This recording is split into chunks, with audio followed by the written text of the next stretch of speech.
All right. All right. Today is the big Q&A. All right. Okay. What do we got going here? I think I got some good questions. Okay, hang on. Orbs.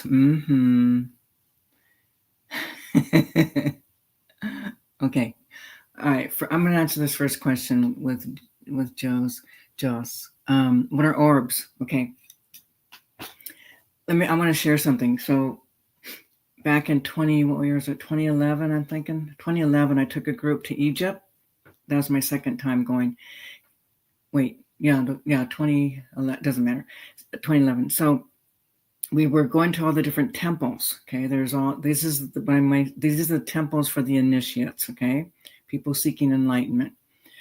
There are different temples for different things. So there was the temple of ascension, and when we took the group there, I get these knowings to different things to do. So people, the group was out taking pictures all around. And then I gathered the group.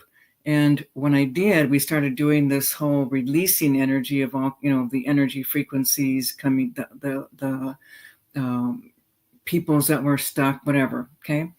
And then when we were done, someone took a picture. I'm telling you, honestly, God, for real, there were hundreds of orbs all around us, different sizes. Okay, orbs. They're not angels, people. They're people.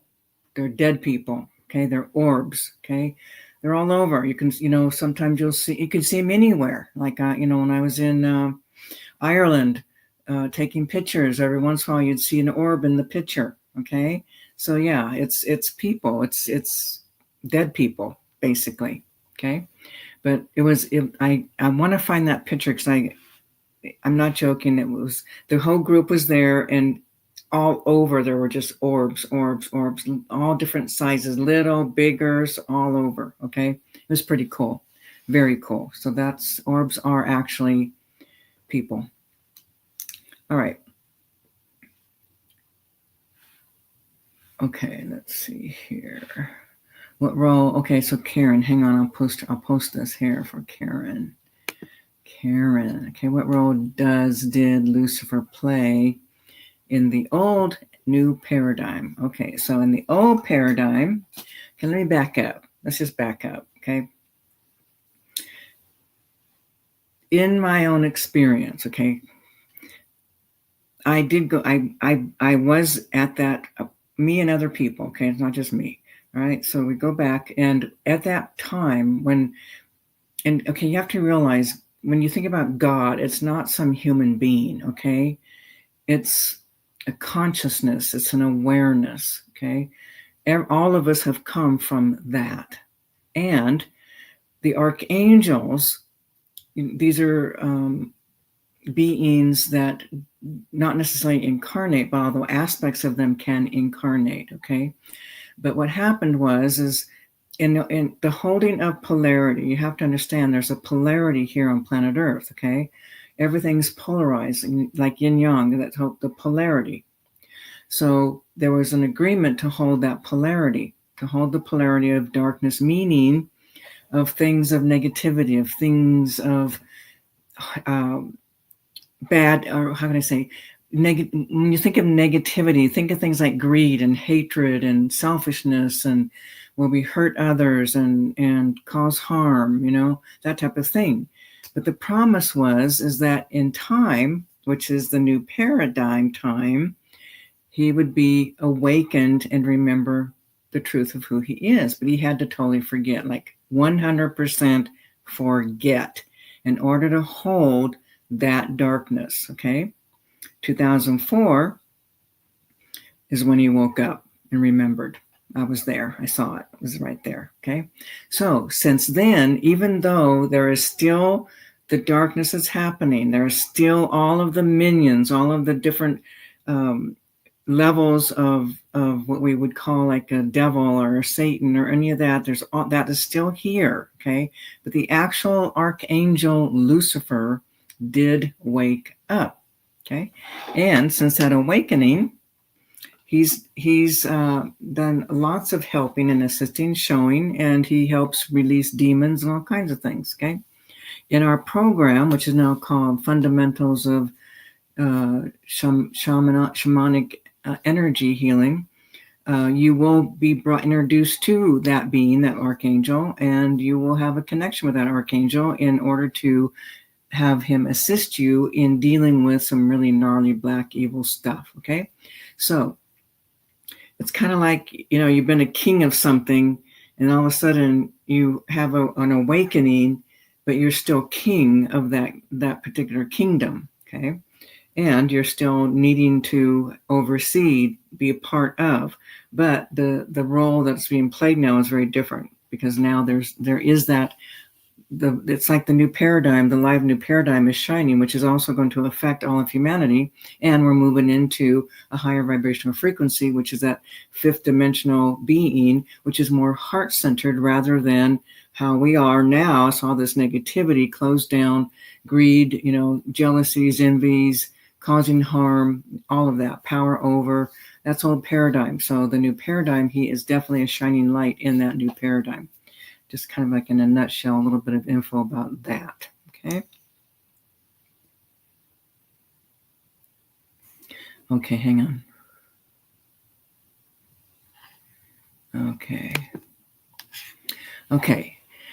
What happens when we die? Do we get another body quickly? And can a bad dream be in astral plane? And what is this astral plane? Okay, so when we die. Okay. So, you've heard that thing where your life flashes before you. Okay, that actually happens. It's like when you actually do leave the body. Okay, I want to say something about people that have near-death experiences. Okay, so if you've done any research reading about people that have had near-death experiences, many different stories. Okay, many. Okay, so what's really happening? People, in order to really be dead, the soul has to snap that cord that is connected to the body. Okay, that silver cord. There's a silver cord that connects the soul to the body. When the body actually is dead, that's when that cord disconnects. If it doesn't disconnect, then, this is where people have these near-death experiences. Okay, so they come back into the body. They are shown different things, that type of thing. But when we have a true death, when that silver cord does snap and you're not coming back in, okay, you've disengaged from that body. They've actually done measuring of weight of someone when the body dies, and there's this, it's minuscule. There's like crazy, but they can measure the soul energy leaving the body. Okay, that's kind of cool. But coming back to, so what happens is, yes, you're greeted by loved ones for sure. Okay, they do come, and you are shown your life. Okay, this is why we make these decisions and these choices. Like we're gonna come back, and I'm gonna do this again. Okay, because I didn't get that lesson. Oh, I didn't get that part. I want to do it. I can do it. So we see what we've done, and we face ourselves. Okay, and in that facing of the self, then there's there can be regret or different reactions to our own, watching our own, what we've done, how we've hurt people, how we've closed our hearts to people. Okay, so so I do want to say something about being alive. People, stop withholding love. The biggest regret you will have is withholding love.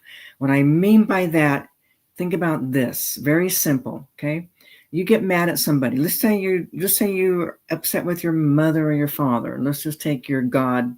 Mom and dad are God. Okay, we withhold love by not letting ourselves just love them unconditionally. Okay, we punish people by withholding love. Okay, we get mad at somebody. Oh, we close the heart down. So we close that heart down, and we're withholding love. Okay, regret. All right, you want to live your life heart open. Okay, just a little tip here. Okay, but coming back to the death thing. So once you've seen all of your stuff, once you've seen how you've hurt people, how people tried to love you or whatever, okay, you see it all really quickly. Then you also go and spend time. Now, you've got all these different people soul family that you will be reuniting with, that you'll be connecting with. You'll be out on the other time and space and into dimensions, all kinds of different things. You're doing different things with different soul people, different soul family, and you could come back like really fast or not. You could wait 100 years or more before you come back. Okay, there's no system that says, okay, die, then you're going to come back in this amount of time. No. It's all dependent on what you're doing on the astral planes. What are you doing? Where are you going? What are you exploring? What are you experiencing? Who are you connecting with? And sometimes too, you'll actually come back to the earth plane and assist or connect or whatever, trying to help people. You've probably, all of you, had an experience where maybe you could feel the presence of someone. Like when my mom died, my different people have died in my life. Even my dog, came.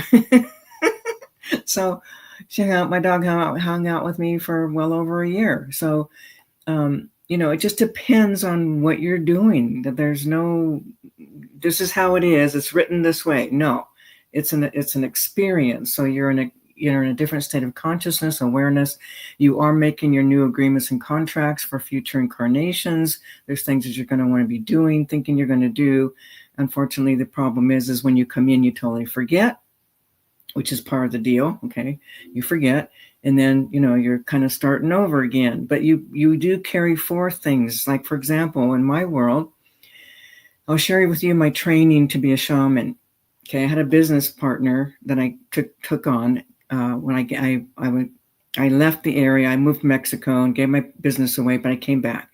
Anyway, we were in Hawaii doing a workshop, and this woman came in. She goes, "Bonnie, this woman needs a retrieval, soul retrieval." I'm like, "What?" She goes, "Don't worry about it, Bonnie. Just when she gets here, you'll know what, So anyway, she, the woman comes in, and my friend Molly, she said, "Okay, just lay down next to her," and then she just started drumming. That was my training. So now look what I do. Okay, so point being is, we have things that are innately us, what we have done, what we have learned. It can still be in us. We may not remember, but it comes forth, it comes through. Okay, so yeah. So when you die, you will be seeing the people. So you'll be seeing, and it'll be different. Like, for example, if you had someone that traumatized, like, for example, in my world, my grandmother who raised us, parents disappeared, abandoned, but grandmother raised us, and she hated me, so she tortured me all kinds of different ways.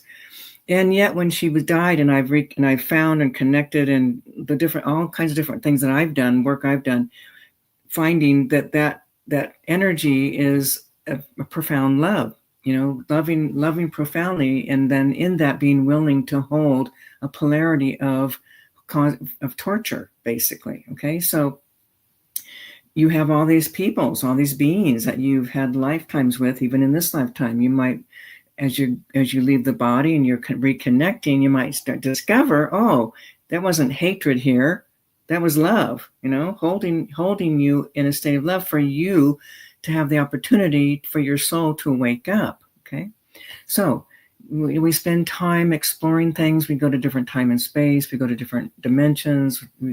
It's like there's all this exploration, reconnecting on the astral planes. Okay, but keep in mind too, people, we are more than just that one soul. Think about this. You have your higher levels that are you. They're not somebody else. They're you. And sometimes when you're thinking you get the knowing, or you're feeling like you're getting answers or whatever, you might be thinking it's coming from God, and what's coming from your higher levels. Okay, you got your oversoul levels, your God self levels, your super consciousness levels, and then when you go direct, going into pure awareness, where you disappear into the state of oneness, and there's nothing but consciousness. Okay, so it just depends what we do when we come back, how long we're going to be gone. We might have certain people we want to do lifetimes with, so we'll wait to do that. Or maybe sometime, like I said, some people will come back in like fast, immediately. Okay, but yeah, you're going to face yourselves, people. Just keep that in mind. Okay, you will be facing everything. So I just encourage everyone to truly, I don't care who anybody is, open your heart. Okay.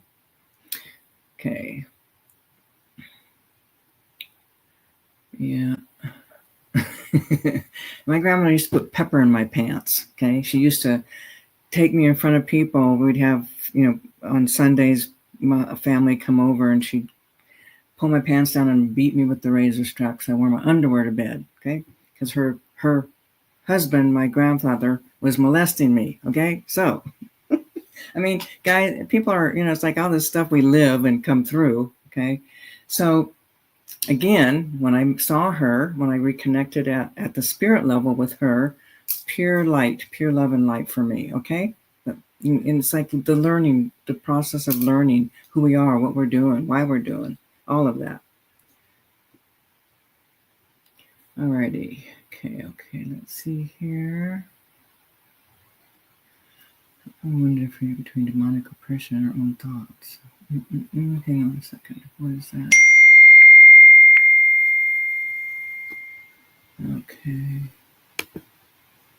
Okay. How can one differentiate between demonic oppression and their own thoughts? Okay. Well, anytime you have like demonic energies, okay, you're going to feel the frequency. Now, they can be outside of you and they can come into you, all right? But your own thoughts, here's the thing, your thoughts are in your, they're coming from the subconscious, okay? And usually when we're feeling our own thoughts, if you start paying attention, pay attention to the physical body. The body is always talking to you, okay? For example, the knowing comes not from the head. You'll feel the knowing within, right? You feel it within, okay? So, and then if you start having, your thoughts, you can literally feel thoughts. They come into awareness, but they come down, okay? So when you're having negative thoughts, sometimes those negative thoughts are actually not you. They're discarnates, okay? They can be other people inside of you. And negative thinking, like people are, there's a lot of people get hurt, they get damaged, you get severely damaged, you go into depressions, and then there's all the belief system where you start to hurt yourself rather than hurt others, that pulling in, and then all this self-talk, self-thoughts, but they're still going to be in the head area, okay? You'll feel it. If you start really paying attention to your body, people, the body talks to you, okay? Now, when you've got the, demonic energies, oppressions, sometimes you're going to feel it from the outside. You'll feel pressure on you. You'll feel the negativity around you, okay? If they're inside of you, you're going to feel it coming from within. But usually, they're going to be in different parts of the body, but still it's going to come from within, okay? Sometimes they actually do tap into the brain or into your mind, into your subconscious, into your thoughts. Sometimes they literally stir things up that are in your subconscious, because think about this. You have all this carryover. You have all these experiences in your incarnations, and there's a lot of negativity that you're holding, a lot of misperceptions, a lot of beliefs, a lot of conclusions, okay? So they can activate those kinds of things. But in general, you're going to feel like more coming in the body when it's the demonic oppression, as opposed to your own negative thoughts. Your own negative thoughts are usually you're going to feel them arising from in the mind, from your brain, okay? And they come into awareness. So if you, like I said, if you start paying attention, you'll get a sense of, where's this thought coming from? Oh, I feel it coming from inside. Oh, well, could be a discarnate, okay? Could be something else. Could be, demonic energies, all right? So it just, like, again, pay attention to the body, people. It's like, it's what's going to really help you navigate this world, okay? Okay. Oh, yeah. Oh, right. Yes, we have a flight, freeze coming up. You guys, you're going to want this, because you have no idea. You are affected by your reptilian brain, guaranteed, okay? Guaranteed. Susan Worthington. Hey, this girl's been around with me a long time. Yeah, very cool. Okay. Alrighty, hang on here. What time is it? Oh, okay, we got some time here. Yeah, clearing in 5 minutes. Okay, good. So then let's see here. Any more questions we got? Yeah. People, here's the thing. I want to talk a little, because here's someone. Hang on. Okay, hang on. Okay, Abby. Yeah, Abby was mean to her. Okay. So, people, you need to remember this. We make agreements and contracts. So, Abby, even with your grandmother, you made agreements and contracts at a soul level to play these things out. Why? To activate the wounding that we have not released, that we have not known yet. Okay? As a soul evolving, our journey is to know ourselves in all ways. Why? Because that is God creation, creator consciousness, God itself. God is waking up. God is experiencing. We're all that. There's nothing but God. Okay? So in our journey, these aspects of God, the grandmothers and the mothers and the fathers and the uncles and whatever, okay? We all are playing out, acting out roles for one another to activate that deep wound so that it will come to the surface so we can know it, surrender to it, know it at a soul level. And then when we know it, we don't need that lesson anymore, okay? We don't need to be tortured by a grandmother anymore, okay? So it's about the healing. It's about waking up. It's about releasing all the traumas and the emotional angst, emotional pain. But the way we did that in the old paradigm was to surrender to it. Okay, know it. That's how I did 99% of my work, was surrendering into the intense emotional angst, pain, suffering. Okay, so you're making these agreements and contracts with these people, these beings, okay, and you're coming back in and you're doing the soul dance. So again, I don't care who it is, if you're feeling tortured or punished or hurt or abandoned or rejected or betrayed, any of those emotions, okay, victimized, okay, that's why I tell you, there's no victims, there's no good, bad, right, wrong. We're all souls evolving. We're making agreements and contracts. We are trying to unravel our own wounding, all the lifetimes of great suffering we have experienced. We're trying to know it and be done with it and move forward into the new paradigm. That is the soul's journey. That is what we are doing. Okay. So again, hold love, people, unconditional love for everybody. I don't care who they are. Hold that as much as you can, or at least have that desire, or at least move in that direction that you can do that. See, for me, my quest 2 years ago was, I want unconditional love for everyone. I don't care who they are. Everyone. And that's when I got scammed. Okay. Some of you know about that. Well, actually 2.5 years ago. And shattered my world. But, the whole journey of that changed me. Okay. So I don't point fingers anymore at all. Oh, you did this. Oh, wait, am I having a reaction? Oh, this is about me. This is mine. Okay. People, if you have a reaction, it's all about you. That's in my book, The Way Back Home. But also, you'll learn this kind of stuff in the Know Thyself program, which is over the top. All righty, what time is it? Thank you, Sarah. Okay, now this time to come better. This clearing couldn't. Oh, yeah.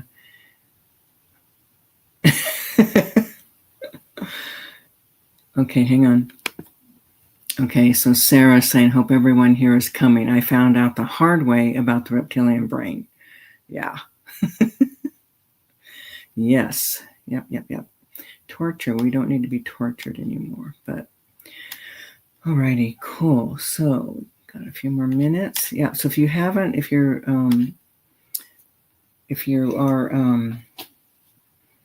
here's the thing, people. I'm going to give some information about that, about the fight, flight, freeze.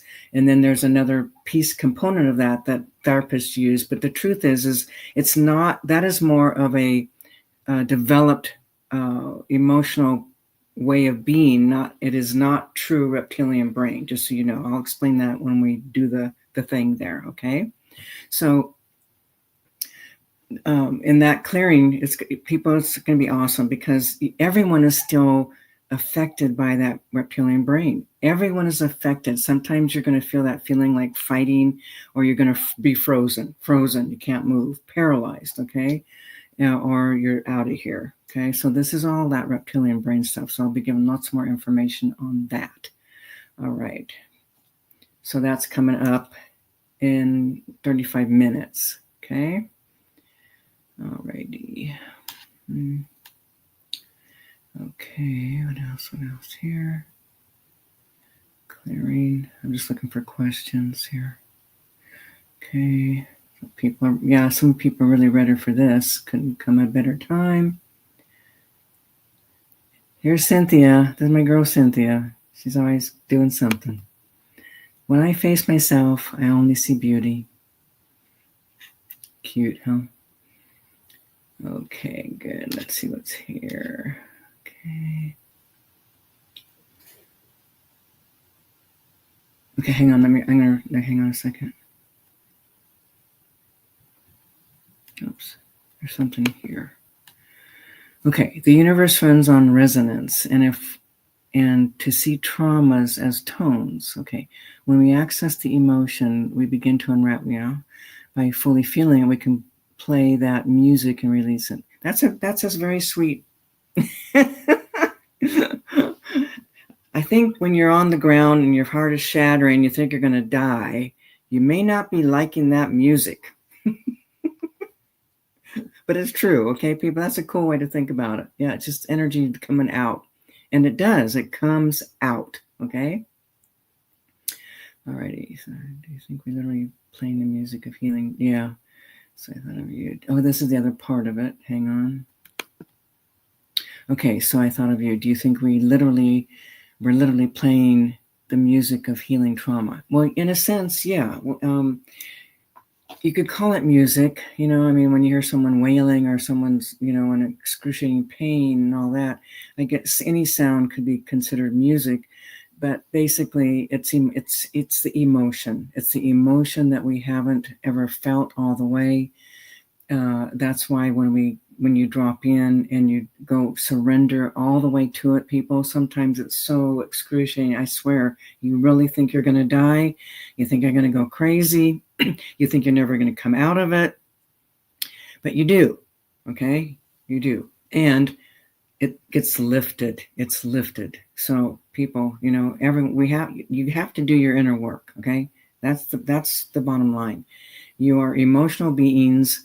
You have all these emotions. None of them are the absolute. None of them are who you are. But in order to know who you are and to let your light shine and to be that beautiful light and divine being, you got to clean up the heartache, heartbreak, the shattering, the hatred, the greed, the jealousies, the envies, the victimizations, the atrocity, all of it. You have to do that. And we do that by surrendering to the emotions that get activated through other. Okay, through other. That's how we do it. All righty. Okay, so, the coming up clearing, fight, flight, freeze, definitely we're going to be moving. I'll be moving a lot of that energy out of that reptilian brain. I'll be recalibrating it. And then I'm also be going into the subconscious and releasing a lot of traumas and shocks and crises that are because of that reptilian brain. Okay. So big clearing, big one. Lots of cool stuff happening. Be awesome.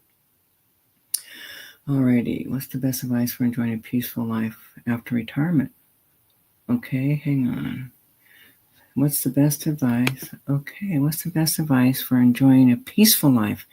Alrighty. To have a peaceful life, everything's let go of everything. Let go of how you think it should be, how you want it to be. Let go of everything. Let go of your judgments. Let go of finding fault. Let go, okay? Come into your heart, find that heart, because everyone's got a beautiful light in their heart. Everyone has unconditional love in the heart. Start practicing coming into your own light, okay? Into your own light. Everyone's got that light, everyone. So come into that light. In that state, when you come into your own light in the very core, there's no angst. There's no good, bad, right, wrong. There's nothing. It's pure love and light. It's unconditional love and light. Practice that. Practice that and come into your own. Let go of trying to change people. Let go of everything. There's no good, bad, right, wrong. There's no you know, that everything really is meaningless and pointless. Okay, so eat, drink, and be merry. Enjoy, laugh, play, have fun, people. Okay, that's it. Don't take everything so serious, because it's not. Alrighty, everyone, it's 11. I'm going to get going. So just so y'all know, I'm sorry, you guys. My girl Cynthia, she's already got something. Okay, so after crying and surrendering, she eats ice cream. Okay?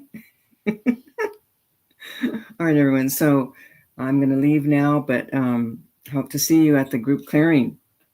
Cool stuff. Alrighty.